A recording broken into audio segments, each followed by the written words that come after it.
2016, Spalding, UK. Lovebirds Lucas Markham and Kim Edwards were obsessed with each other, as most teenage couples are. They didn't let anything get in the way of their budding love. They did everything together. They ate together, studied together, watched movies together, and killed together. I never got on with my mum. I knew that she favored my sister more than me.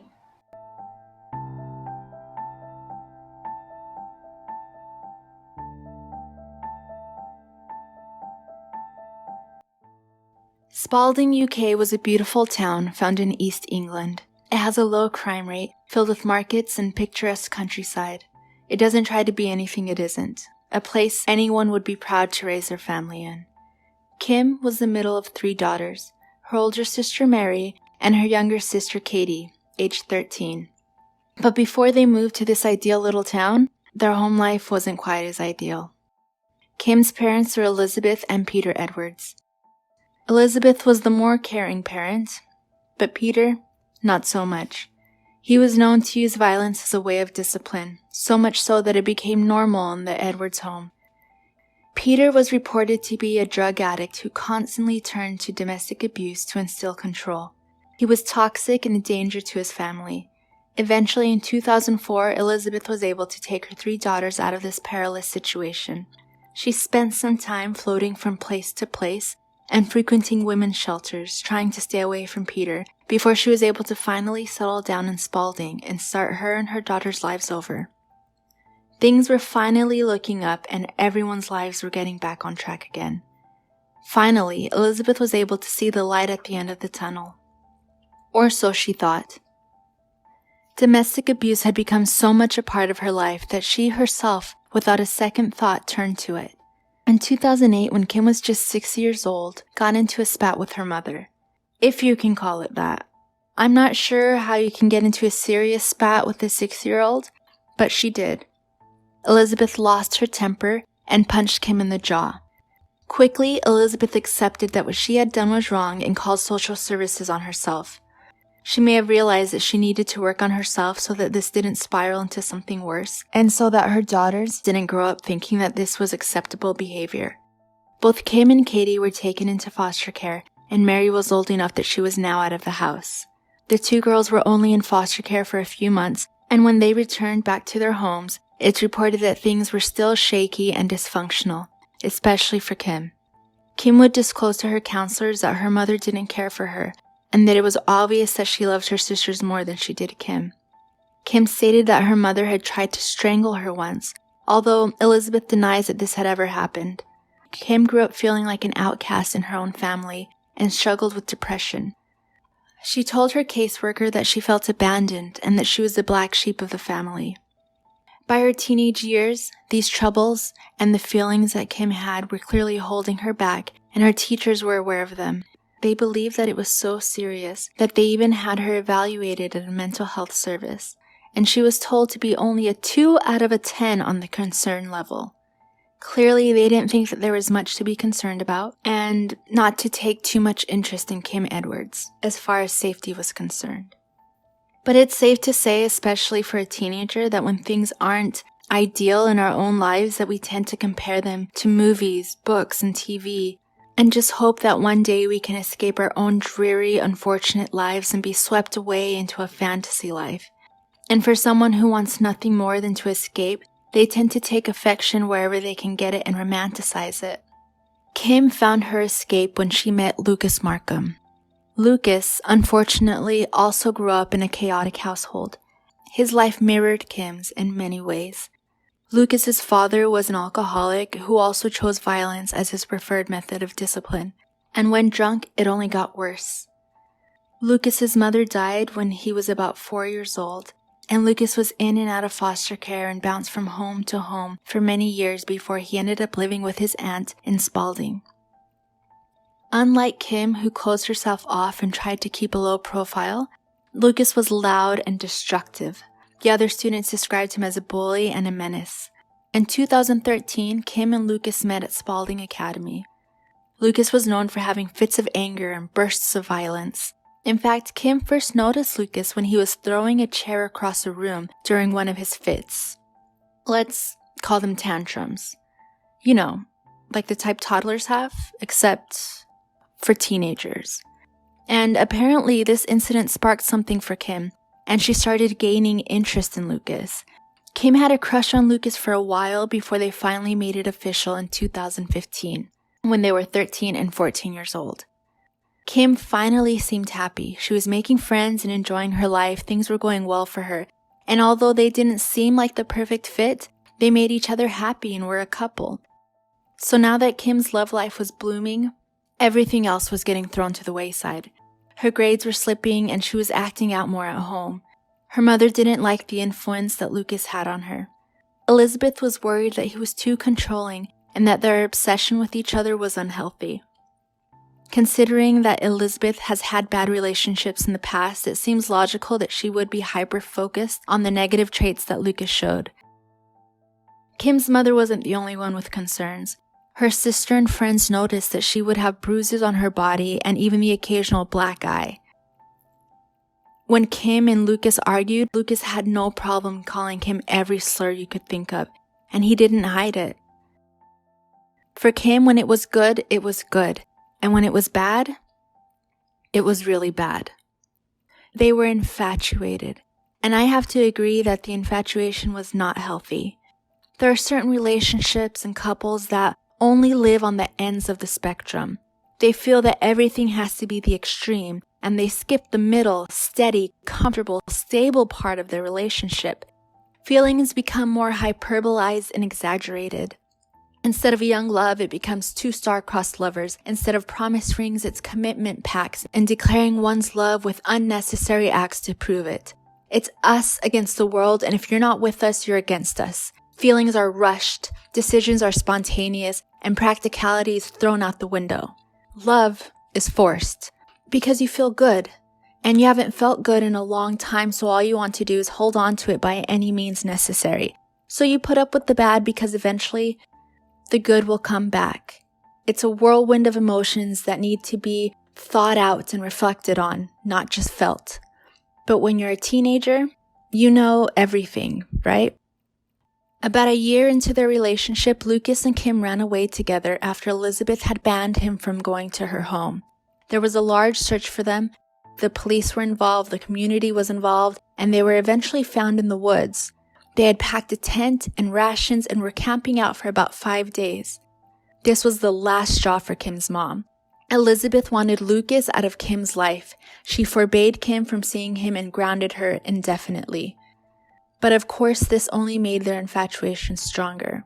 In March of 2016, Lucas was sent to a disciplinary school made for the most unruly students. This obviously had its effect on Kim, who started falling back into her depression. Students in her school had learned about her and Lucas running away from the news and the missing person flyers that were still up in the neighborhood, and they bullied her for it. To make matters worse, her father, Peter Edwards, who had been out of their lives for so many years now, had decided that he wanted to creep back in. He was their father after all, and he wanted to be a part of Kim and Katie's lives. Naturally, after all the work that Elizabeth had made to separate herself and her children from Peter, she was not going to allow him back in. This was a definite and resounding no from Elizabeth. Kim, who perhaps was too young to remember the abuse her father committed towards them, or possibly consciously or subconsciously blocked it out, wanted to reconnect with her father. As a result, Kim and Elizabeth would have a huge argument, causing Kim to run out of the house and straight to Lucas, where, like most things with these two, they went to the extreme. They barricaded themselves in Lucas's room, refusing to leave, clinging on to each other and adamant to physically stay together. Finally, the two were separated and Kim was taken back home. Both sets of guardians, Kim's and Lucas's, agreed that this relationship had to end. They thought, we've been too easy on them, it's time to take it up a notch. Both Lucas's and Kim's rooms were completely emptied. All of their possessions, all of their love notes and mementos, gone. They were cleared of everything but their beds. It was pretty clear that these families weren't going to make it easy for these two to be together anymore. Kim and Lucas decided that they needed to step it up to new extremes. They realized that the only thing that mattered, the only thing worth working towards was their relationship. They would let nothing get in their way. They no longer just wanted to be together, they were working towards more than that. Once while they were talking, Lucas jokingly, but not jokingly, spit out, "Hey, we should kill your mom." And Kim, instead of being horrified by this comment, said, "Okay." And that was that. Now Kim and Lucas had a bigger goal, a much more devious goal. Kim and Lucas would get together every night for a week at a local McDonald's and put together all the details for murder. Their targets were Kim's mother, Elizabeth, her younger sister, Katie, and then themselves. It was said that they would go along with these plans on April 11th. Kim would sneak Lucas in the middle of the night, they'd do what needed to be done, and it would all be over. So on that night, after Lucas waits for everyone to fall asleep, he goes to the bathroom window where Kim would be waiting to let him in, and nothing. Kim fell asleep. On the night she had planned to murder her family, she fell asleep. So Lucas turns around and goes home. They decide to try again the next night, on the 12th. Lucas waits outside, and once it gets late, he climbs up to the bathroom, knocks on the window, and again, Kim falls asleep. I'll leave it up to you to decide whether she was so far removed from the seriousness of this crime that she had no problem falling asleep. It was not that big of a deal to her, because I certainly would have trouble sleeping if I was about to murder my family. Or whether she used falling asleep as an excuse, because committing murder and then self-murder were something that she didn't want to go through with. So then, on the 13th, they decided they'd try again.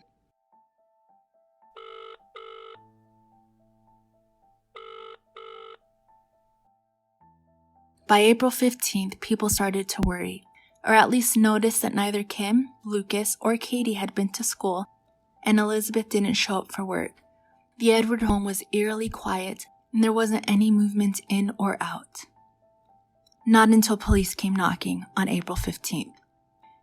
Elizabeth's co-workers and boyfriend Graham Green, who was a trucker and away working, called the police after their attempted phone calls went unanswered. The police arrive at the Edwards home and get no answer. There are no signs of anyone in the home until they hear a dog barking. And with that, they are given the okay to break the door open. Given that it's possible that the family could have gone out of town and left their dog behind, or maybe someone was inside and needed help and couldn't get to the door or phone. But it was much worse than they could have imagined. When they entered the house, they noticed that the TV was on in the background. They followed the noise to the living room where they found a mattress on the floor. And under the blankets were the bodies of Lucas and Kim. Very much alive. They were cuddled up together watching TV, completely oblivious to the fact that people had been banging on the door and calling their phones for the past day and a half, just in their own little world. Both sides, now startled by the situation, and the police very much confused, ask Kim where her mother is, and she answers completely unbothered with one word: upstairs. The police then ask them to explain what's going on. Lucas very nonchalantly says to the cops, "Why don't you go up and look?" And so they do. They explore the house, not even sure what they're looking for, and as they head upstairs, a strong smell starts to emanate. They get to the master bedroom, where they find Elizabeth in bed. But unfortunately, her outcome was much different than that of Lucas and Kim. She was soaking in her own blood. She had been stabbed 8 times, violently so. The blood had been saturated into the bed, the floor, and the walls. She was found with a pillow over her head. They continue to search the home and find Katie in another room, stabbed twice, also with a pillow over her head. The murder weapon, a bloody kitchen knife found in the bedroom. The police who had originally arrived were not at all prepared for what they walked into. They called for backup and every officer who was available to come to the scene. So what happened? What had happened in this house that ended with 2 teenagers watching a movie on a mattress in the living room floor while 2 family members were upstairs decomposing for 2 days? What was expected to happen? What was the intended outcome? Well, according to Lucas and Kim, Lucas waited in the alleyway behind the Edwards home until Katie and Elizabeth went to sleep. He then climbed up to the second-story bathroom window where Kim let him in. He came prepared with 4 knives and handed 2 to Kim. The plan was for Lucas to kill Elizabeth, Kim's mother, and Kim to kill her sister Katie. The plan that they had come up with the week leading up to this was that Lucas would stab Elizabeth in the voice box so that she couldn't scream, and then he would stab her again and she would bleed out. It would be a quick and quiet death.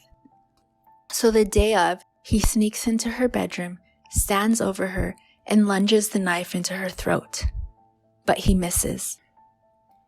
It wasn't quite as easy, or he wasn't as skilled as he assumed he would be. Elizabeth woke up and they had a huge struggle. She tried to fight him off according to the defensive wounds found on her arms. Kim could hear the struggle from the bathroom and for a moment went into the dark bedroom to check that Lucas was okay. Her mom reached out to her as she walked in, and when Kim realized that it was her mom's hand and not Lucas's, Kim refused her mother's hand and walked back out. He just continued stabbing over and over and then took the pillow and put it over her face. He said to keep her from screaming. She eventually succumbed to the wounds in her neck and was gone. It was neither quick nor quiet. He came out of the bedroom completely covered in blood. He finished his part of the plan and went to Kim, now ready for her to do her part in the murders, but she started panicking. She couldn't do it. Maybe she was having regrets, and now realizing that it wouldn't be as easy as she expected, decided that she couldn't do it herself. She didn't want to do the dirty work. She stayed in the bathroom. As Lucas went into the room Kim shared with Katie and did the same to her as he did to Elizabeth. I went into her mum's room, stabbed her in the neck while she was asleep on her side, and smothered her face with the pillow. And after I knew she would go, I went into Katie's room. She's in the same room as Kim's, and I thought I stabbed her, but I'm not sure. It was like her with a mattress, and then I smothered her face with a pillow too. She was laying on her side, and I don't know really how he stabbed her, but he stabbed her through the neck, I think, through that way, because she was on the side. Okay. I went into the room to see what was going on, because I heard, noises and stuff, so I just wanted to check if he was okay. He was on top there, with a, pillow over her head.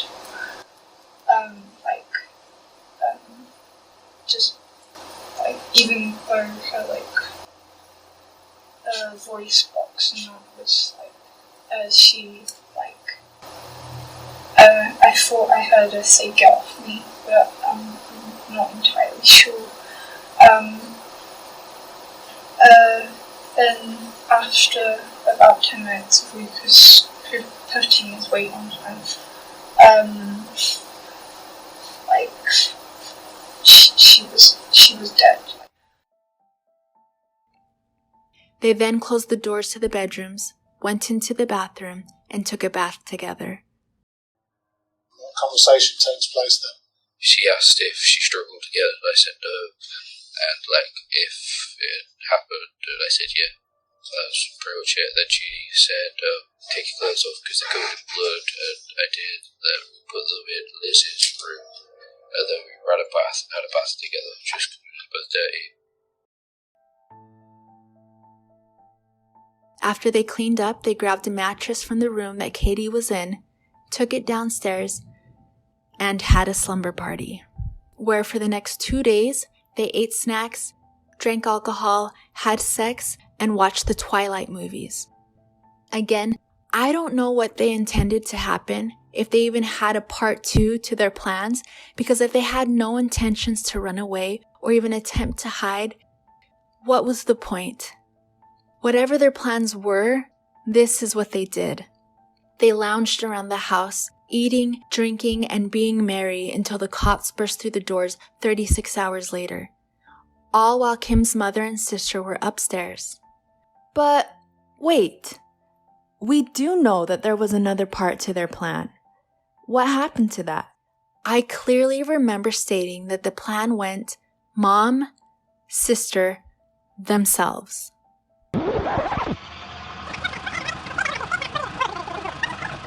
Their targets were Kim's mother Elizabeth, her younger sister Katie, and then themselves. Apparently, after seeing the horrific outcomes of both Elizabeth and Katie, they decided that they didn't want to go through all that themselves and quickly abandoned that part of the plan, which I guess answers why they did nothing after the murders. They just waited. It still doesn't answer why they killed Katie. If they went along with their plans and self-murdered, there was no reason to take Katie's life. They weren't mad at her. They say they did it to keep Katie from alerting the cops, but if they had originally intended to take their own lives, why would it matter if Katie called the police? So let's say they changed their plans and killed her so that they could run away together and live in hiding.